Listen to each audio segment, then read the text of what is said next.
Hello નમસ્કાર વિદ્યાર્થી મિત્રો, વૈદ ડિજિટલ એજ્યુકેશનમાં આપ સર્વે વિદ્યાર્થી મિત્રોનું સહૃદય હાર્દિક સ્વાગત છે।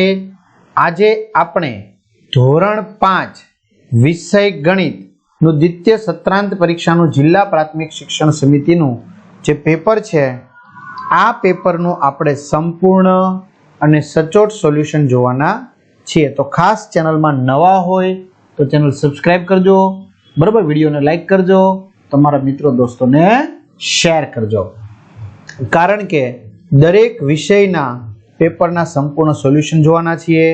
એના તમારે વિડીયો જોવા હોય જિલ્લા વાઇઝ પેપરોના, કે પછી તમારે પ્રેક્ટિસ માટે પીડીએફ મેળવવી હોય તો બધું જ મળશે। ક્યાંથી મળશે હું તમને જણાવું। પ્રશ્ન 1, નકશાનું નિદર્શન કરી નીચેના પ્રશ્નોના જવાબ આપો। હવે નકશામાં ઉપર ઉત્તર, નીચે દક્ષિણ, આ બાજુ પૂર્વ, આ બાજુ પશ્ચિમ। જો તમારે બસ સ્ટેશનથી શાળા તરફ જવું હોય તો કઈ દિશામાં જશો? તો બસ સ્ટેશનથી શાળા જવું એટલે આમ જવાનું થયું, આમ એટલે કઈ દિશા થઈ ગઈ? પશ્ચિમ, તો પશ્ચિમ દિશામાં જશો। મંદિરથી દક્ષિણ દિશામાં કયા સ્થળો છે? તો મંદિરથી દક્ષિણ, દક્ષિણ એટલે નીચે થયું, તો મેદાન અને બસ સ્ટેશન। બગીચાથી ઉત્તર દિશામાં શું આવેલું છે? તો બગીચાથી ઉત્તર દિશા આ થઈ ગઈ એટલે સરોવર આવેલું છે। દૂધ ડેરીથી મંદિર કઈ દિશામાં છે? દૂધ ડેરીથી મંદિર આમ જવાનું, આમ એટલે કઈ દિશા થઈ ગઈ? પૂર્વ, પૂર્વ દિશામાં। નકશામાં બરાબર વચ્ચે કયું સ્થળ છે? બરાબર વચ્ચે બગીચો।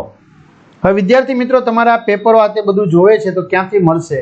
તો આપણી વેદ ડિજિટલ એજ્યુકેશન નામની એક એપ્લિકેશન છે, જે ગૂગલ પ્લે સ્ટોર કે જ્યાંથી ગેમ ડાઉનલોડ થાય ત્યાંથી ડાઉનલોડ કરો, મોબાઈલ નંબર નાખો, સેન્ડ ઓટીપી કરો, 4 આંકડાનો ઓટીપી નાખશો એટલે પેડ કોર્સમાં તમને એ મળી જશે। એક્ઝામ પેપરમાં એકમ કસોટીના પેપર 3 થી 12માં જાવ, એમાં તમારું 5મું ધોરણ સિલેક્ટ કરવાનું, 12 ધોરણ સુધી છે એટલે સબસ્ક્રાઇબ કરી દેજો। 5માના વિષય ખુલે પછી એમાં તમને વિષય પ્રમાણે સરસ મજાના પેપરના સોલ્યુશનો મળી જશે અને પાઠની સમજૂતીના વિડીયો પણ મળશે, અથવા તો શાળા મિત્રની અંદર તો તમને ખબર જ છે। ઓકે, ચલો, દ્વિપરિમાણીય આકારોને બંધ બેસતી ત્રિપરિમાણીય રેખાકૃતિ સાથે જોડો। તો પહેલામાં આવશે ત્રીજું, બીજામાં આવશે ચોથું, ત્રીજામાં આવશે પહેલું અને ચોથા ડીમાં આવશે બીજું। આ રીતે બાજુમાં લખી દો, બરાબર। પહેલામાં કયું? ત્રીજું, આમાં ચોથું, આમની અંદર પહેલું અને આમની અંદર બીજું। આ રીતે ખ્યાલ આવી ગયો? ઓકે, ચલો પ્રશ્ન 3, નીચેનું દશાંશ સ્વરૂપમાં રૂપાંતર કરો। 6/10 એટલે 0.6, 13/100 એટલે 2 આંકડા છે એટલે 0.13, 3/4 એટલે 0.75। સાદા અપૂર્ણાંક સ્વરૂપમાં ફેરવો। 0.04, પોઈન્ટ પછી 1 આંકડો એટલે 10, 0.07 તો પોઈન્ટ પછી 2 આંકડા તો 100, 0.78 તો પોઈન્ટ પછી 2 આંકડા તો 78/100। હવે ખાસ શિક્ષક મિત્રોને એક નમ્ર વિનંતી છે, બરાબર, કે ભાઈ તમારી શાળામાં કોઈ પણ વિષયનું પેપર લેવાનું હોય, બરાબર, તો એની વ્યવસ્થિત ફોટા કે પીડીએફ બનાવી અને આપણો એનું જે વોટ્સએપ નંબર છે એ વોટ્સએપ નંબર 9993454645 આ નંબર ઉપર પેપર મોકલવા વિનંતી, જેથી કરીને આપણે એના સોલ્યુશન મૂકી શકાય। જો આપણી પાસે 5માના ઘણા બધા મેથ્સના પેપર છે તો આપણે એના સોલ્યુશનો મૂક્યા છે, ઘણા બધા વિડીયો છે, બરાબર। તમારા બાળકો હોય સ્કૂલના, એને તમે લિંક શેર કરી શકો છો। ચાલો, પ્રશ્ન 4, નીચેના કોઈ પણ 2 દાખલા ગણો। એક લંબચોરસ પ્લોટની લંબાઈ 15 મીટર અને પહોળાઈ 10 મીટર છે, તો તેની પરિમિતિ શોધો। તો જો જવાબ છે લંબચોરસ પ્લોટની પરિમિતિ બરાબર 2 કૌંસમાં લંબાઈ વત્તા પહોળાઈ, આવી રીતે લખવાનું। 2 લંબાઈ 15 મીટર, પહોળાઈ 10 મીટર, 15 ને 10 25, 25 ગુણ્યા 2 એટલે 50 મીટર થશે પરિમિતિ। ત્યારબાદ આપેલ આકૃતિની પરિમિતિ શોધો, તો બધી બાજુનો સરવાળો કરવાનો, પણ ખાસ ધ્યાન રાખવાનું છે, જો 6 સેમી, 4 સેમી, 4 સેમી, તો સામે પણ 6 સેમી થાય।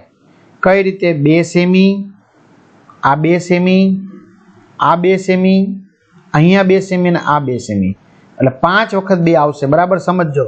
અહીંયા 6 નહીં લખતા, જો આ 2 સેમી આ થશે, 2 સેમી આ થાય, તો સામે 2 સેમી પણ આ થાય, પછી આ તો 2 સેમી છે જ, લખેલું જ છે, અને આ 2 સેમી, બરાબર, એટલે 24 સેમી થશે. એટલે ભૂલ ન કરતા.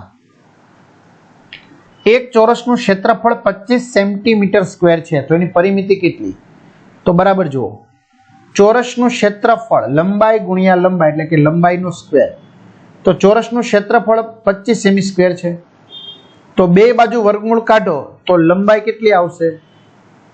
5 સેમી આવશે. 25 25 25 અને લંબાઈ ગુણ્યા લંબાઈ, એક લંબાઈ કાઢી નાખીએ તો એક લંબાઈ વધે તો 5 સેમી થઈ, લંબાઈ 5 સેમી, તો 5 5 5 5 5 ચોકુને 20 સેમી એની પરિમિતિ થાય. એટલે ખાસ આમાં ધ્યાન રાખજો, ભૂલ થવાની શક્યતા છે.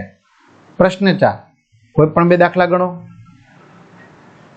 એક લંબચોરસ બગીચાની લંબાઈ 15 મીટર અને પહોળાઈ 12 મીટર છે, તો તેનું ક્ષેત્રફળ શોધો. તો લંબચોરસનું ક્ષેત્રફળ બરાબર લંબાઈ ગુણ્યા પહોળાઈ, 15 ગુણ્યા 12 180 ચોરસ મીટર. આકૃતિનું ક્ષેત્રફળ, લંબચોરસનું ક્ષેત્રફળ લંબાઈ ગુણ્યા પહોળાઈ 20 ગુણ્યા 10 200 ચોરસ સેમી છે, તો સેન્ટીમીટર આવશે. એક લંબચોરસ પ્લેટમાં પાસે પાસે અડીને મૂકેલા 60 બિસ્કિટ સમાય છે. જો આવી રીતે 60 બિસ્કિટ છે, આ 1 2 3 4 5 6 આવી રીતે. બિસ્કિટની લંબાઈ 4 સેમી છે, આ લંબાઈ 4, પહોળાઈ 3 સેમી છે, તો લંબચોરસ પ્લેટનું ક્ષેત્રફળ કેટલું? તો બરાબર સમજો, આવા કેટલા બિસ્કિટ સમાય છે? 60 બિસ્કિટ. તો એક બિસ્કિટની 4 સેન્ટીમીટર લંબાઈ, તો 60 બિસ્કિટની કેટલી? 240 સેમી થાય. પહોળાઈ તો 3 જ રહેવાની, જીત કઈ બદલાવાની નથી. તો ક્ષેત્રફળ લંબાઈ ગુણ્યા પહોળાઈ 240 ગુણ્યા 3 એટલે 720 ચોરસ સેન્ટીમીટર. ત્યાર પછીની વાત છે મિત્રો, આપેલા આલેખ પરથી નીચેના પ્રશ્નના જવાબ આપો. જો આ તૈયાર આવેલું છે આપણી પાસે, એમાંથી જ આપણે આપીએ છીએ. કયું શહેર સૌથી વધુ ગરમ છે? તો તાપમાન કોનું વધારે? 40 ડિગ્રી, જેસલમેર. અમદાવાદ અને સિમલાના તાપમાનમાં કેટલો તફાવત? તો અમદાવાદનું 38 સેલ્સિયસ, સિમલાનું 20. તો તફાવત 38 માંથી 20 બાદ જાય તો 18 સેલ્સિયસ. કયું શહેર સૌથી વધુ ઠંડુ છે? તો જેનું તાપમાન ઓછું એ વધુ ઠંડુ, એટલે 20, સિમલા. તમામ શહેરોને તેના તાપમાનના ચડતા ક્રમમાં ગોઠવતા દિલ્હી કયા ક્રમે આવે? તો ત્રીજા આવે. જો તાપમાનનું ચડતું ક્રમ 20 31 35 38 અને 40, ચડતા ક્રમ થઈ ગયો તો 35 વાળું દિલ્હી ત્રીજા ક્રમે. સિમલા અને ભોપાલના તાપમાનમાં કેટલો તફાવત છે? સિમલાનું 20, ભોપાલનું 31, 31 માંથી 20 જાય તો 11. બરાબર, આ રીતે આપણે વાત કરી શકાય વિદ્યાર્થી મિત્રો. તો ખાસ તમારા મિત્રો દોસ્તોને ચેનલ વિશે જાણકારી આપજો, સબસ્ક્રાઇબ કરાવજો. 6ઠા ધોરણમાં પણ આપણી ચેનલ તમને ઉપયોગી થશે. નીચેના દાખલા ગણો. જિજ્ઞાસાનું હૃદય 1 મિનિટમાં 72 વખત ધબકે છે, તો 2 કલાકમાં કેટલી વખત ધબકે? તો ગણી જો, 1 મિનિટમાં 72 વખત ધબકે, તો 2 કલાક એટલે 2 ગુણ્યા 60 મિનિટ બરાબર 120 મિનિટ થાય. તો એમાં કેટલી વાર ધબકે? તો 120 ગુણ્યા 72 કરવાના છે, તો મિત્રો 8640 વાર ધબકે. બીજું, એક માળી કેળના 679 છોડ ખરીદે છે. તે એક હરોળમાં 18 છોડ રોપવા ઈચ્છે છે, તો તેને કેટલી હરોળમાં છોડ રોપવા પડે અને કેટલા છોડ રોપ્યા વગરના રહી જશે? તો સાંભળજો બરાબર, 18 છોડની એક હરોળ, તો 679 છોડની કેટલી હરોળ? તો 679 ભાગ્યા 18, તો 37 આવશે, અને 13 વધ્યા જવાબ શેષ, તો 13 કેળ રોપ્યા વગરની રહેશે. સાતમું, 10 રૂપિયાના એક સિક્કાનું વજન 10 ગ્રામ હોય, તો તેના આધારે નીચેના પ્રશ્નનો જવાબ આપો. તો 6 કિલોગ્રામ વજનમાં કેટલા સિક્કા હોય? તો 6000 ગ્રામ એટલે કે 6000 રૂપિયા થયા.